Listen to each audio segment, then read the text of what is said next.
Mashina sotib yuborsa, zo'rbalab bo'laman buni odamlar oldida. Kecha mashinani sotamiz deb video qo'ygan edim. Mana Baxtiyor Motorsga keldim. Hamma odam biladi, Qo'qonda.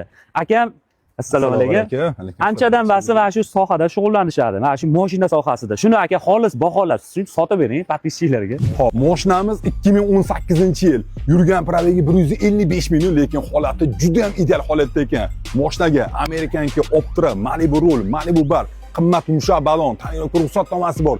Plus tarafi pakanini propani bilan. Xullas mashina mingani tayyor ekan. Bu mashinamizni, Husan akamizning mashinalarini $9000 belgiladik. Husanxon aka, xudo xolasa mashinani kanalga joylayapmiz. Aka o'zimiz Qo'qon shahriga hozir ko'plab obunachilar so'rashyapti. Generalniy daverniz qilib berasizmi aka? Inshaalloh xudo xolasa aka. Bo'ldi, yaxshi odam bo'lsa, ishtirok kelmasa menga aka sizga gapni 2 million qilib beramiz. O'sha joyini o'zingiz qilib berasiz. Bo'ldi aka. Bayga odam. Inshaalloh xudo kelishdik. xolasa aka, kelishdik aka. Aziz obunachilarimiz uchun shu qora bayramiz sotuvga chiqdi. Sizlarni Baxtiyor Motorsda kutib qolamiz.